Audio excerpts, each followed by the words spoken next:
¿Qué ocurriría si día y noche te persiguiera un demonio en la más solitaria de las soledades, diciéndote: esta vida, tal como al presente la vives, tal como la has vivido, tendrás que vivirla otra vez y otras innumerables veces, y en ella nada habrá de nuevo? Al contrario, cada dolor y cada alegría, cada pensamiento y cada suspiro, lo infinitamente grande y lo infinitamente pequeño de tu vida, se reproducirán para ti, por el mismo orden y la misma sucesión. También aquella araña y aquel rayo de luna, también ese instante, también yo, el eterno reloj de arena de la existencia, será vuelto de nuevo, y con él tú, polvo de polvo. ¿No te arrojarías al suelo rechinando los dientes y maldiciendo al demonio que así te hablara? ¿O habrías vivido el prodigioso instante en que podrías contestarle? Habrías vivido ya este prodigioso instante, que es el que descubre Nietzsche. Ese prodigioso instante que lo va a transformar todo, que lo va a cambiar todo. ¿O habrías vivido el prodigioso instante en que podrías contestarle: eres un dios? Jamás oía lenguaje más divino. Si este pensamiento arraigase en ti, tal como eres, tal vez te transformaría. ¿Pero acaso te aniquilaría? La pregunta: ¿quieres que esto se repita una e innumerables veces? Pesaría con formidable peso sobre tus actos, en todo y por todo. ¿Cuánto necesitarías amar entonces la vida y amarte a ti mismo para no desear otra cosa que esta suprema y eterna confirmación? Un texto magnífico de la Gaia Ciencia en el epígrafe 341. Maravilloso. Pero aquí se ve efectivamente lo cruel, lo duro, que es el pensamiento del eterno retorno. Y él lo va a transformar. Esta idea del eterno retorno era un pensamiento familiar que Nietzsche conocía de sobra. Los Vedas, el hinduismo, el budismo, Heráclito, el orfismo, Schopenhauer. Hay una profunda ironía disimulada en la doctrina del eterno retorno.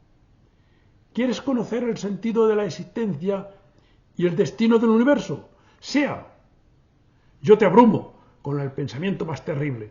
Todo vuelve, eternamente. No hay manera de escapar de esto. La repetición insensata y ciega neutraliza toda significación, toda dirección, toda destinación. Claro, si esto es así, entonces, ¿qué sentido tiene la existencia? Porque todo es insensato. No hay manera de escapar de esto. La repetición insensata y ciega neutraliza toda significación. ¿Qué significación podemos darle a la vida? Toda dirección, toda destinación. Con esta visión del mundo, ¿tú crees que puede haber un nuevo futuro proyectado por el eterno retorno? Si todo vuelve, ¿por qué no ha llegado todavía la amistad de la vida, la filosofía del mediodía, la justicia, el arte, el fuego, la sabiduría dionisiaca, el mundo en el que vivamos para gozar de las alegrías los unos con los otros? No hay esperanza y el círculo sigue su curso eternamente sin posibles soluciones. Este es el pensamiento más cruel que existe. Se crean numerosos escapes. Por ejemplo, la religión, que crea la eternidad. La metafísica, que crea entidades también eternas. Idealismos, alma, inmortalidad. ¿Cómo sobrevivir a esta situación, a esta evidencia, sin ser idealista? Es casi imposible. Sin embargo, Nietzsche, que es el maestro del eterno retorno, va a ofrecer un cambio de visión del mundo. va a hablar de un entrecruzamiento de pulsiones, de toda esta riqueza de pulsiones que tiene el ser humano y que se las tiene es para aprovecharlas, de un tablero diferente, con sentido a la existencia. Porque aquí estamos ante el nihilismo o la grandeza. Hablar de lo eterno es lo sobrehumano por sobreabundancia de vitalidad, de pulsión, de juego. Es decir, porque se tiene tanta capacidad que se transforma lo que no es eterno en eterno. Excedente absoluto de placer. Abundancia absoluta de placer. Por esa potencialidad, por esa especie de entrecruzamiento de fuerzas. El pensamiento del eterno retorno debe ser liberador, juguetón, alegre. Pero si la realidad es que el dolor dice, ¿por qué no lo pensamos esto? También son palabras de Nietzsche. Pero si la realidad es que el dolor dice, pasa y perece, mas todo placer quiere eternidad, quiere profunda, profunda eternidad. ¿Y por qué no lo conseguimos? Entonces, lo primero es afirmar que el hombre es un ser múltiple en perspectiva. Es decir, para conseguir estas cosas, considerar que el hombre es múltiple en perspectiva y no puede vivir sometido a una actuación ética única, por ejemplo la kantiana o la cristiana. Hay que contemplar el devenir como inocencia y la fuerza como creación. Toda esta interpretación es verdad y se da en Nietzsche, pero no es suficiente para entender su pasión por el eterno retorno. Es cierto que se necesita contemplación, pero se queda muy corto si nos quedamos en esa contemplación del eterno retorno. Hay que superarlo. Pensamiento cruel, aburrido, deprimente. En el fondo la situación se entendía más o menos de la forma siguiente. La cantidad de fuerzas del universo, todas las energías y todas las fuerzas, como materia o energía, es limitada. Es limitada. La energía ni se crea ni se destruye, se transforma y por lo tanto es limitada. Pero el tiempo es ilimitado. Si las energías son limitadas y el tiempo es ilimitado, es decir, todo lo que hay en el mundo es limitado y el tiempo es infinito, todo lo que sucede tendrá que haber sucedido y tendrá que volver a suceder. Entonces, ante eso, os toma la situación o la posición de soportar como un camello o jugar como un niño, seguir el juego. Bueno, sigamos el juego, que son un poco parecidos. Todo esto sería la indiferencia, ser indiferente a lo que pasa en la vida, que es lo que hace muchísima gente. Pero Nietzsche no era indiferente. Pero la indiferencia es hija del nihilismo. Por eso no lo era. ¿Por qué no era nihilismo? Porque la indiferencia, en el fondo, es pensar que nada merece la pena. Toma la decisión de superar esta limitación, esta crueldad. Aquí está el gran descubrimiento. En Surlec, en la roca de Surlec, de 1881. El gran descubrimiento, que no consiste en la inspiración del eterno retorno, que ya lo conocía y le angustiaba como lo más cruel que sucede a los hombres. Lo que descubre es la forma de superarlo. Este es el gran hallazgo. Y este es lo que yo no entiendo por qué los tratadistas no hablan de ello. Nietzsche entonces lo que descubre es cómo se supera el eterno retorno. No es que descubra el eterno retorno. ¿En qué consiste?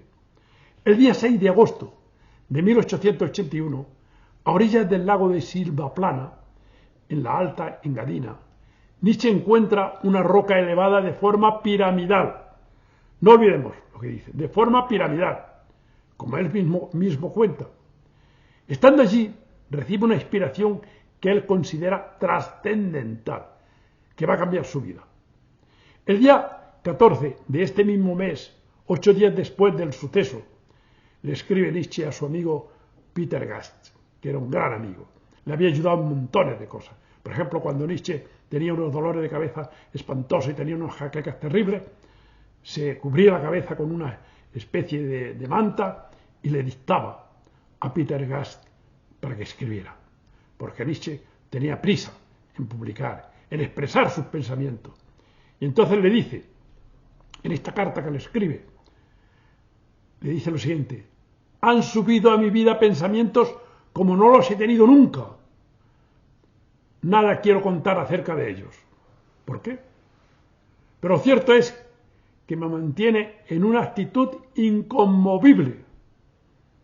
Eso quiere decir que le mantiene en una actitud fuerte, completamente convencido. Sin duda tendré que vivir algunos años todavía. Amigo mío, me baja por la cabeza el presentimiento de que propiamente vivo una vida muy peligrosa, pues pertenezco a las máquinas que pueden estallar. La intensidad de mi sentimiento me hace estremecer y reír. Ha habido un par de ocasiones en que no he podido abandonar la habitación por la ridícula razón de que mis ojos estaban irritados. ¿A qué se debía esto? El día anterior había llorado demasiado durante un paseo y las lágrimas derramadas no eran sentimentales, sino lágrimas de alborozo. Mientras esto sucedía, cantaba y hablaba palabras sin sentido, lleno de una nueva mirada por la que yo me anticipo a todos los demás hombres. Visión incomunicable, dice otras veces. Pero Nietzsche no es esto lo que descubre. Lo que descubre es que el ser humano puede convertir el círculo en espiral. La roca piramidal le da la idea de elevación. Y esto sí que es un pensamiento abismal, liberador, potente, creador, original. Pero esto necesita mucha tranquilidad, mucha reflexión. Las palabras más silenciosas que traen la tempestad son las que traen la tempestad, va a decir Nietzsche. Pensamientos que caminan con pies de paloma dirigen el mundo. No tiene prisa. Y no tiene prisa porque cree que no están preparados para escuchar estas cosas. No tiene lectores suficientemente preparados. Esperaba para el futuro y por lo tanto habla para unos lectores que no existen y sobre algo que todavía no está diseñado. Pero lo consigue. Ante esta situación, piensa en el concepto de eternidad. A fin de cuentas, todo esto es un pensamiento. Nadie ha vivido la eternidad. Es un juego, una salida, una alegría. No es una teoría física sobre el tiempo. Es un pensamiento, un experimento mental, desea fundamento físico, científico. Luego Andrea Salomé, que habían sido muy amigos, dice que Nietzsche no dio a entender y no publicó este pensamiento o este descubrimiento porque esperaba a que se pudiera demostrar científicamente. El peso más pesado de todos, dice Nietzsche, es el descubrimiento, la inspiración del eterno retorno, pero en el sentido de superación del eterno retorno. Es una herramienta de transformación, por supuesto, porque existe el tiempo lineal y el tiempo circular, pero falta el tiempo principal, que es el tiempo en espiral, por supuesto, el tiempo por profundidad. ¿Qué se hace en esta situación? Todo el mundo dice que aquí hace falta utilizar el amor fati, amor al destino. ¿Es así? Pues es así, lo amaremos. Pero aceptarlo y amarlo, ¿por qué y para qué? Porque tú amas algo cuando es para conseguir unos objetivos, o por unos objetivos, por unas razones. Y aquí Nietzsche encuentra las razones. Se ama el eterno retorno porque lo vamos a transformar. Explicación tópica, que es la que existe, es la que dan en la mayoría de los casos. Los débiles se hunden ante la idea de repetir siempre. Y el superhombre lo supera. Y con eso ya lo han explicado todo. El eterno retorno. Nietzsche estaba buscando solucionar algunos problemas filosóficos que le causaban zozobra y preocupación. Uno de ellos era muy interesante: lo ahistórico en la historia. ¿Existe en el devenir algo que no pase? ¿Existe algo ahistórico en la historia? Él estaba convencido que sí. Y entonces él pensaba que la historia había que contarla así. No la historia, sino lo ahistórico. Es lo que contaba. Porque no todo es historia. No todo es devenir. También le preocupaba la posibilidad de diseñar un ser humano que superara el nihilismo. Claro, que creyera en él mismo y creyera en su potencialidad, en su ontología, en su fuerza, en su realidad. Y el diseño de ser en plena elevación, es decir, de ser un ser en plena elevación, con superación de las fuerzas de la limitación, es decir, una especie de superhombre. La idea del eterno retorno no lo libera de la zozobra y de la indecisión, pero sí que le da elementos para superar todo esto y para entender todo esto que estoy diciendo. Con la inspiración de Surlec, en el 6 de agosto, resuelve perfectamente la situación. Por eso es su pensamiento liberador y por eso él se llama maestro del eterno retorno. No es que fracase en su divulgación, es que no quiso divulgarlo. ¿Qué pasó allí? Intérpretes que defienden que es el concepto fundamental de su pensamiento y otros que creen que no es para tanto. Claro que no era para tanto. Si se quedara en descubrir qué es el eterno retorno, no era para tanto. Pero es que no es eso. No es de eso de lo que se trata. Convertir el círculo en espiral, la infinitud por profundidad y verticalidad. La infinitud por profundidad y verticalidad, no por extensión lineal. ¿Cómo se consigue esto? Primero, capacidad de olvido y actos elevados. Capacidad de olvido para olvidar aquello que te impide. Selección de lo grande. ¿Qué se consigue? Vencer a la limitación, vencer la muerte, nada menos. Hacerse eternos. ¿Y qué es lo que hay que olvidar? Que todo es devenir, que todo es histórico. Crees, por tanto, en uno mismo, que puede convertirse en algo histórico. Existe el devenir, pero existe la creación y la selección. Todo está trazado, pero todo puede ser modificado, elevado o rebajado. Y esto hasta tal punto que se transforma el instante, se modifica el tiempo. La segunda experiencia que se tiene en esta visión, con esta visión, es que se olvide el devenir mismo del espectador. Es decir, que el espectador que está mirando el río piense que a él no le afecta, por lo que sea, por sus razonamientos, por sus creencias. Y no es así. El que contempla el río también es río.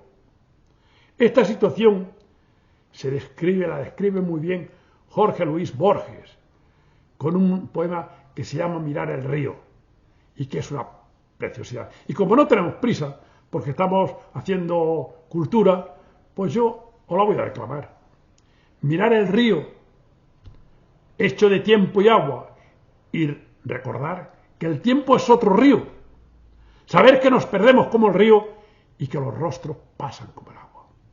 Sentir que la vigilia es otro sueño, que sueña no soñar, y que la muerte que teme nuestra carne es esa muerte de cada noche que se llama sueño. Ver en el día o en el año un símbolo de los días del hombre y de sus años. Convertir el ultraje de los años en una música, un rumor, un símbolo. Ver en la muerte el sueño, en el ocaso un triste oro. Tal es la poesía, que es inmortal y pobre. La poesía vuelve como la aurora y el ocaso. A veces, en las tardes, una cara nos mira desde el fondo de un espejo. El arte debe ser como ese espejo que nos revela nuestra propia cara. Oh. Cuenta que Ulises, harto de prodigios, lloró de amor al divisar su Ítaca, verde y humilde. El arte es esa Ítaca de verde eternidad, no de prodigios. También es como el río interminable, que pasa y queda, y es cristal de un mismo Heráclito inconstante, que es el mismo y es otro, como el río interminable. Es un poema precioso, metafísico, que habla del tiempo, que habla de la vida, que habla de la muerte, que habla de la comprensión. Y ante esta situación hay dos posturas, la del optimista y la del pesimista. El optimista piensa que a él no le afecta el devenir, que él contempla el río, pero a él no es devenir, porque ya se ha buscado visiones religiosas o metafísicas de eternidad.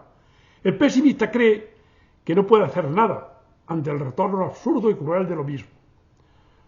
Puede, por tanto, o querer la nada, vaciarla de sentido, o lanzarse al río del devenir. Pero Nietzsche toma una postura potente, valiente, arriesgada y creativa. Yo puedo transformar la corriente, yo la estoy viendo, y a lo mejor soy también corriente, pero puedo transformarla, puedo darle otra dirección a la corriente, un sentido, una meta. Puedo aprovechar la fuerza de la corriente, la fuerza del devenir, para encauzar la vida y realizar creaciones que se escapan de la corriente y permanecen por la eternidad. ¿Pero por qué es tan importante esta doctrina? Esta visión del eterno retorno, porque significa la eliminación del límite, la superación de la finitud, señala la razón de la transformación y de la autosuperación, la creación de la eternidad. Para Nietzsche, estas son palabras mayores, porque comprende con esta visión, que es la visión transformadora, aquella que convierte al pastor en un transfigurado, porque le corta la cabeza a la serpiente de la finitud y se sacude al enano que se cuelga del cuello para no dejar de ascender. Todo lo que sabe, todo lo que sube, baja, le dice el enano. En la repetición, todo lo que sube, baja. ¿Qué hace?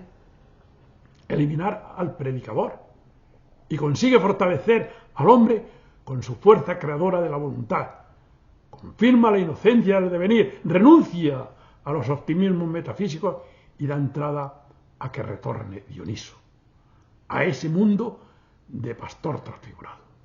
Porque Nietzsche sabe que en todo acontecer existe un elemento estable y un elemento fluido que se puede transformar.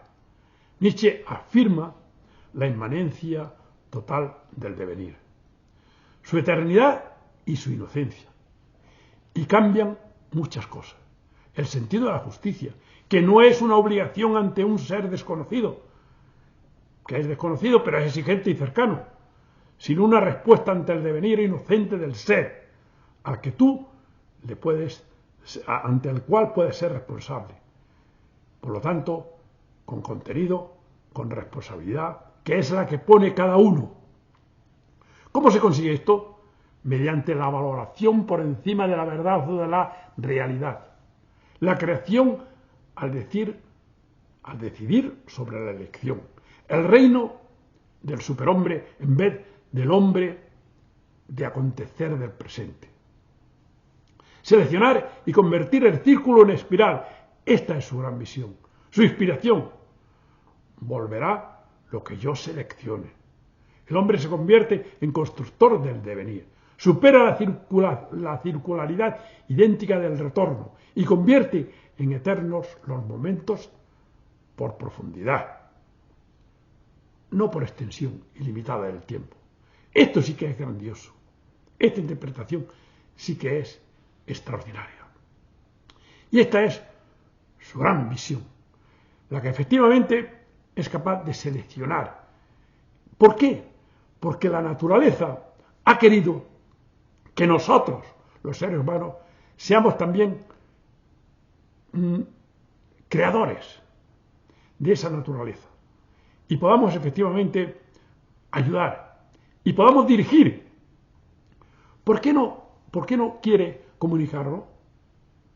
Por lo incomunicable del tema y por los lectores que Nietzsche cree que todavía no existen.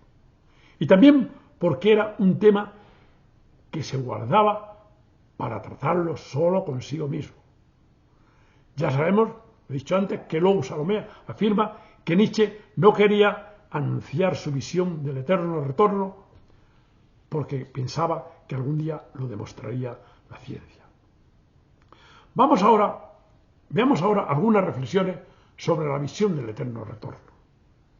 ¿Creer que la impotencia viene de la fuerza o creer que viene del devenir?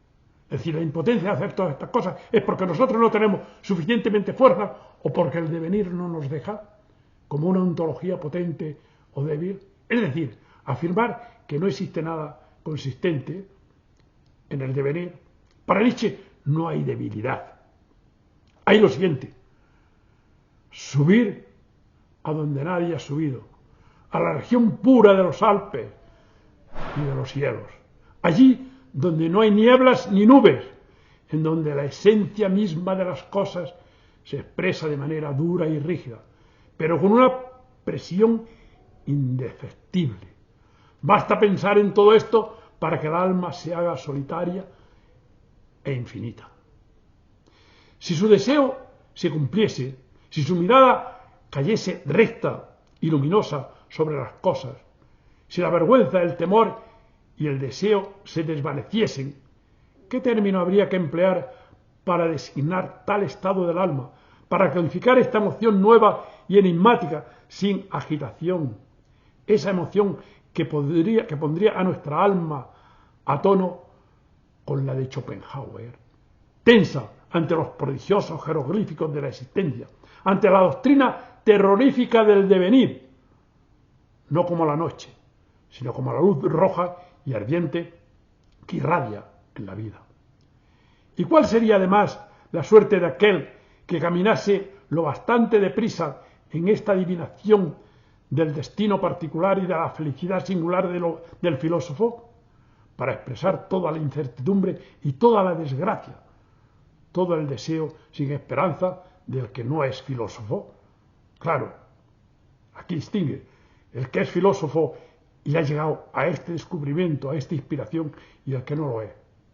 Saber que ese es un fruto del árbol, que para haberse quedado en la sombra no madurará jamás, y ver ante sí, muy cerca, el sol que nos hace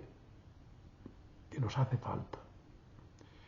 La intempestiva, la tercera intempestiva, dice esto Nietzsche, precioso. Saber que nosotros somos como un árbol, como el fruto de un árbol, que por haberse quedado en la sombra no madurará jamás.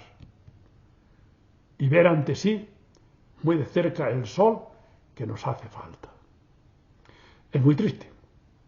Bien, acabo este vídeo y os quiero anunciar que necesito irme yo también a la alta montaña. Me voy a ir a la caverna de la alta montaña de Sierra Nevada, porque necesito reflexionar. No encuentro el suficiente calor explicando estos temas. Volveré, pero volveré seguramente con más energía, con más fuerza. ¿Para qué? Para enfrentar mis pensamientos y que choquen contra la pared, o para que efectivamente encuentren una esponja que los vaya asimilando.